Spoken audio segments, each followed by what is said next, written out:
Just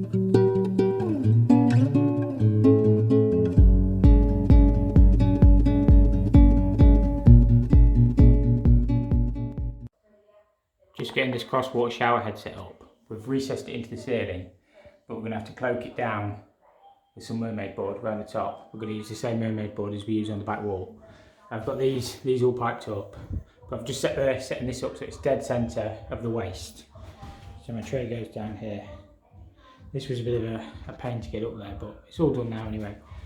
So not looking too bad. Just got to get the tray in next, and then we're gonna apply this wall. I haven't actually got the valve on site, but we're going to apply it and then mermaid board. So it should be fully waterproof, but yeah, looking good.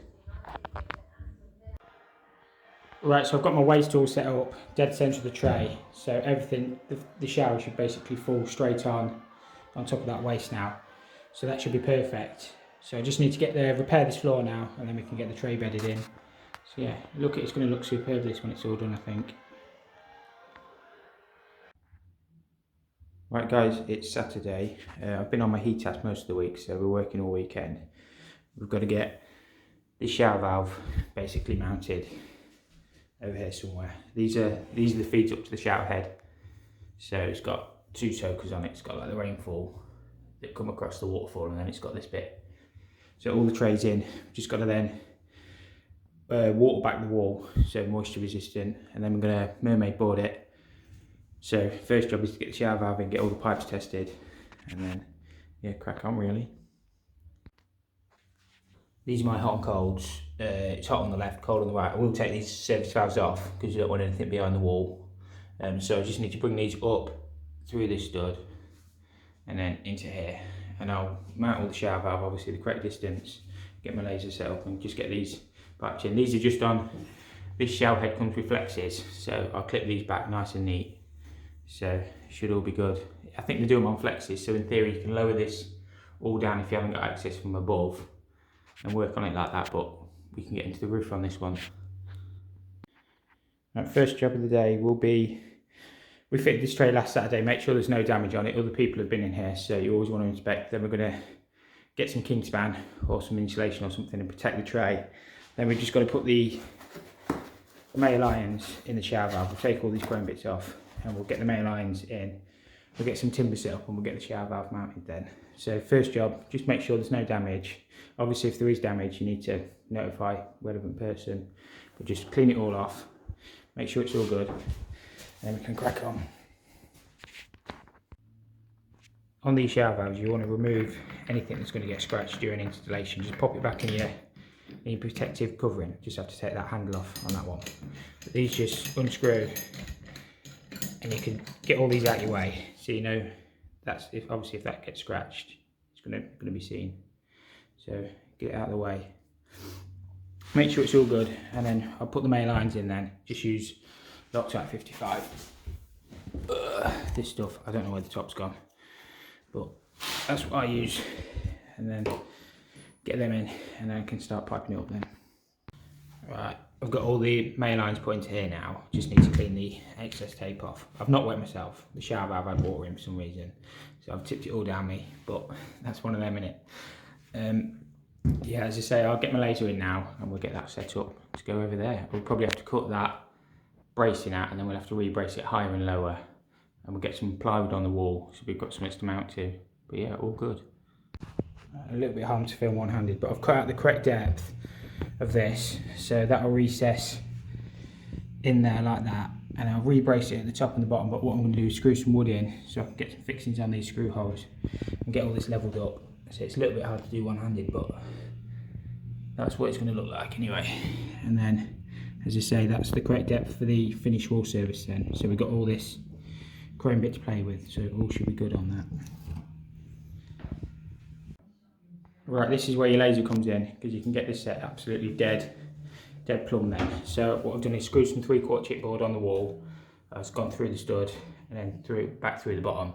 So this is nice and solid. You just need to put this fixing in here once I've got it levelled up this way, plumbed. So yeah, then it'll be absolutely perfect. I've got this set for the depth as well, so we know we're good. So yeah, once I've got that done, that'll all be set. That's really the worst bit really, because then all you've got to do is just basically connect your pipes up. So but you have to get that right. If you get that wrong, you've knackered. You can't get over it after. Alright, I've got that set up, it's absolutely rock solid.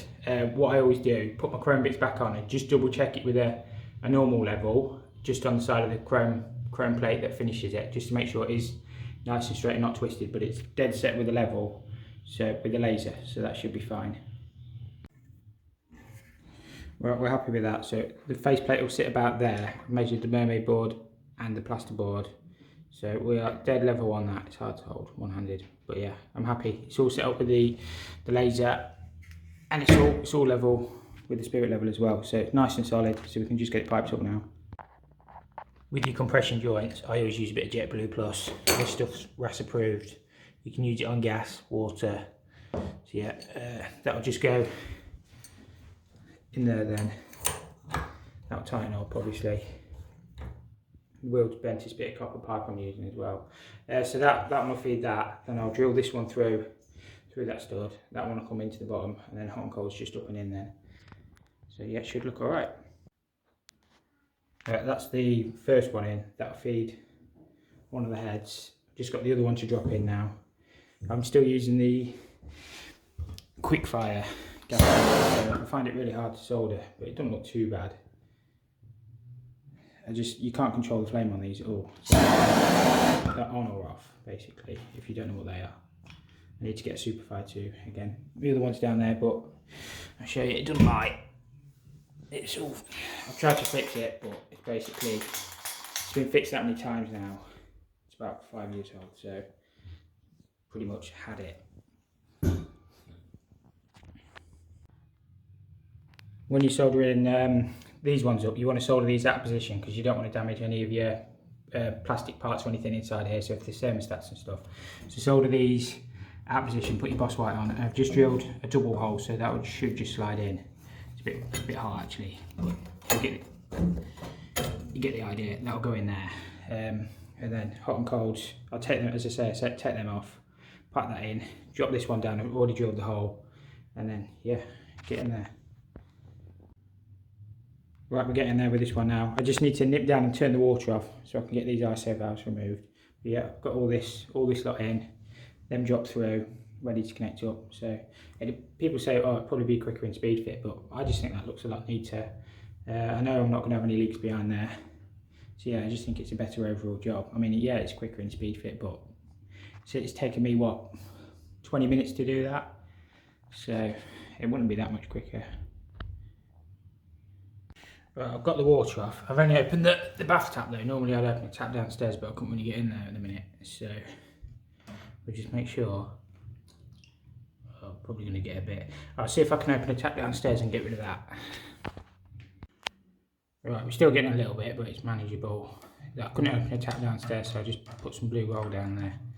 But if I get this lot doing this left-handed, yeah, it's virtually stopped now anyway, so it's not too bad. I just didn't want to track it through the pipes straight onto the freshly painted ceiling downstairs. I don't think it's going to be very popular, so it all should be good. I just get them valves cut off. I've already drilled my hole, so just a bit more copper out the van, straight across, 2 elbows on there, job done. Get all this tested then. But yeah, looking fine. The budget's been blown this week, so I can't afford a new gas lamp. Bought a new bucket, and got that special off. I think that was £1 something, and my yearly thing of flux bushes, they were £1 something as well. So gas lamp will have to wait at least a month now. Right, hopefully it's not too dark in here because the Sparky's just turned the lights off. But just using the screwdriver just to get the water out of the pipe. I know you can get like use your manometer tube, but normally I find a long screwdriver does the trick. So I've got that one cut. Just need to solder that up onto there. That's the cold done. Same with the hot. I can get the water back on then. That's the cold all in and connected up. Just got to do the hot now, and then we're done. Get the water back on. The only thing I'm nervous about is I'm assuming in the up position these are off because I don't want that head coming on. It's going to flood the place. So, well, I don't know. I'll just crack the water and run upstairs and make sure it is off. But I think up they should be off, and then that should be on then. Same on the bottom one, but hopefully we don't get any problems. Always nervous. None of my pipe work will leak. It'll just be whether they're on or off. sometimes difficult to tell. Right, they're all in now. Pipework's all nice and rigid, but what I might do is just pop some nail-on clips just on here. But yeah, that should be fine. There shouldn't be any banging or anything like that. So that's all in. I'll double check just to make sure it is still level in case I've moved anything. I don't think I have. And then have a good tidy up in here. Make sure the tray's still okay. Make sure it's not been damaged. And we'll get the water back on. And that's that all set up then. And then I've got some back-to-the-wall toilets to fit next. A few bits and bobs like the water softener and stuff like that to do downstairs. So yeah, quite a bit to crack on with now.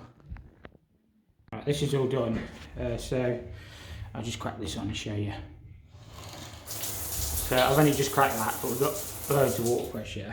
I need to just clean out the tray, but all this lot lights up. This is the Crosswater Rio, I believe. I think it was about £3.5 grand. Yeah, so quite expensive, but it should look nice. These have got the waterfall. I don't want to turn these waterfalls on again because it went sort of everywhere.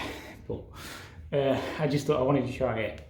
But yeah, these basically come out the side. You can have both on at the same time if you want, or one on, or whatever you want. But these bits, they were a pain in the bum to get in because these are just like perspex, but the lights are behind that. But in theory, you can take them out, lower the whole lot down because it's on flexes, and you can work on it from below as well. But yeah, looks quite nice. Be alright when I get all the. I'll come back next Saturday. I'll mermaid board this all later. We'll get it plasterboarded, mermaid boarded, and then I'll get the screen up next Saturday then. But I've got a few other jobs that are more important than this. But yeah, it should look alright.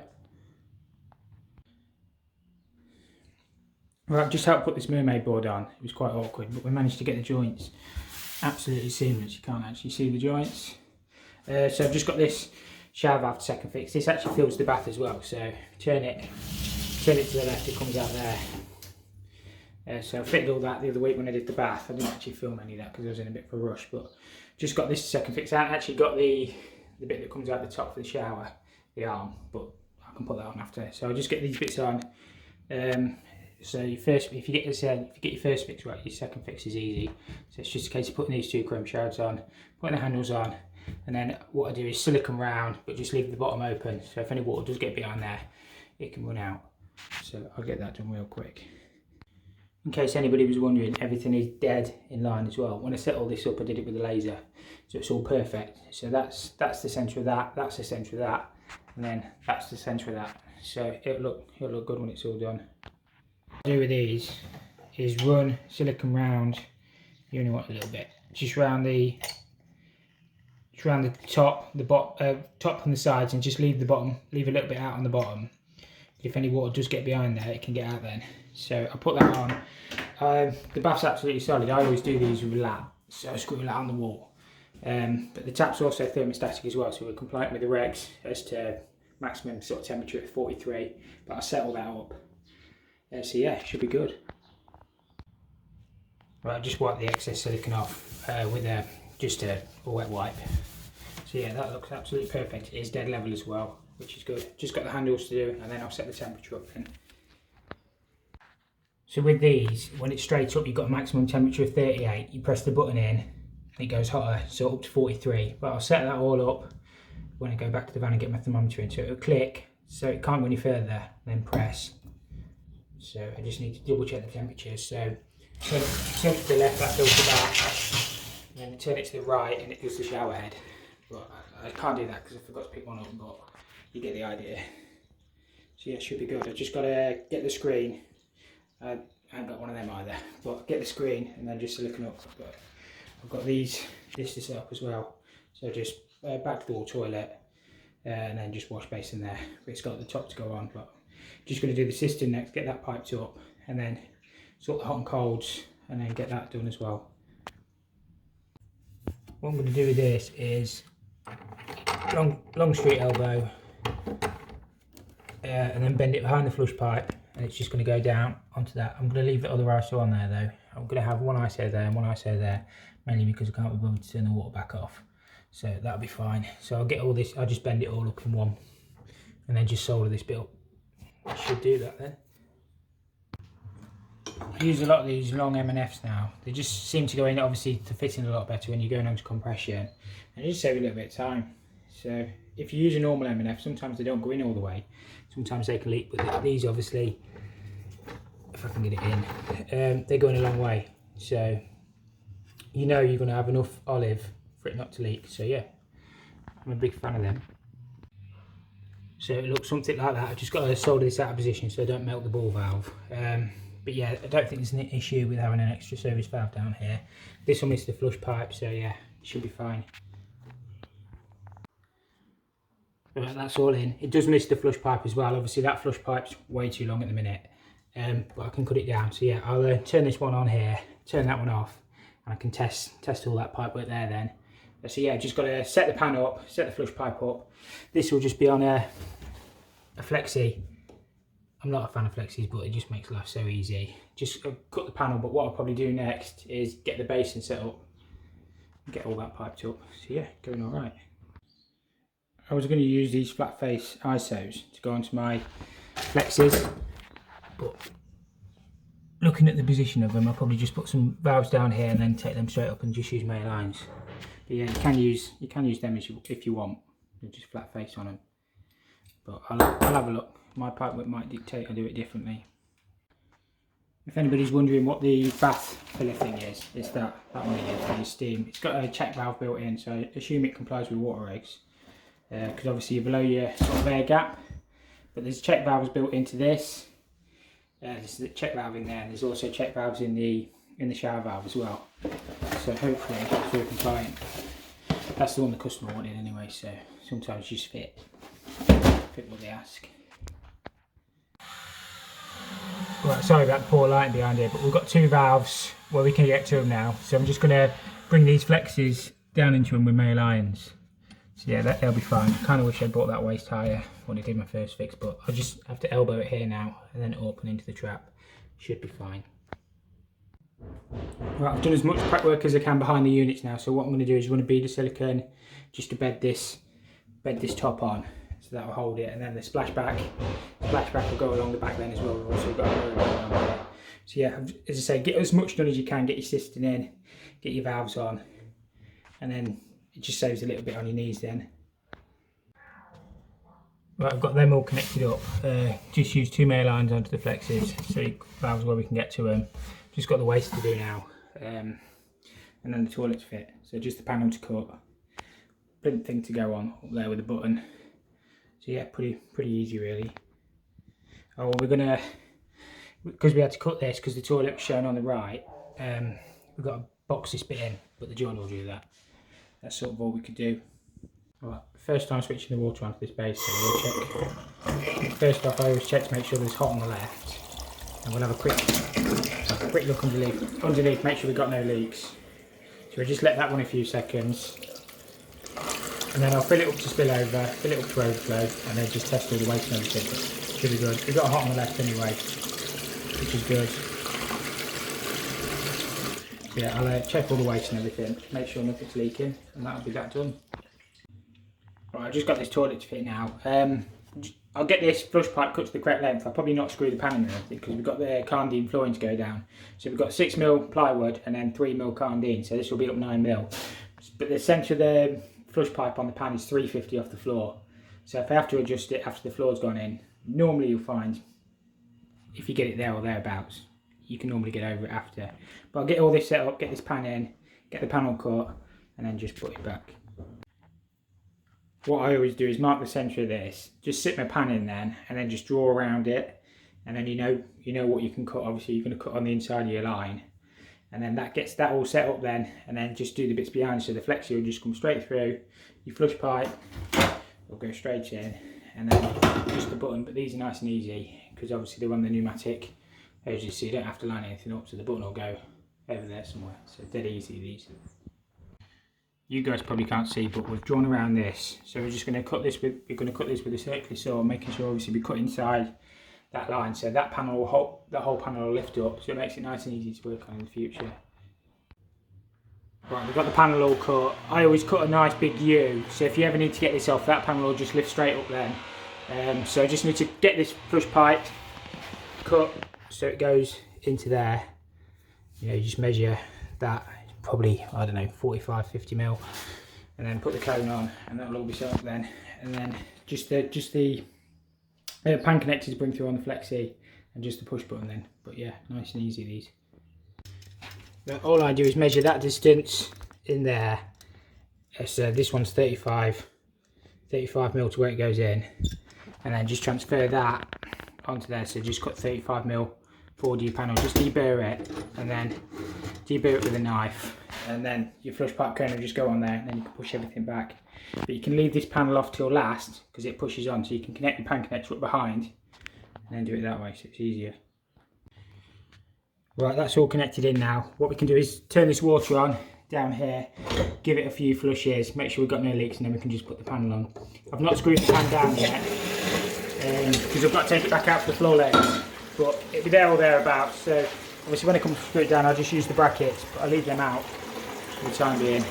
So just make sure the full valve shuts off in the correct place. We'll give it a few flushes, make sure there's no leaks, and we should be good. So it's all connected up behind there. The flexes do make life a lot easier on these. And then that just tightens up, so all should be good. This is just filling up now. Hopefully it should stop dead on our 6 litre line, which it has.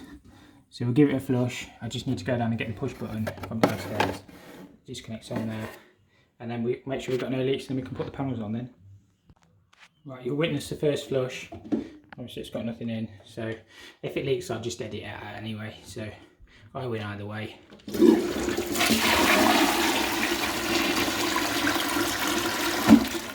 got no leaks.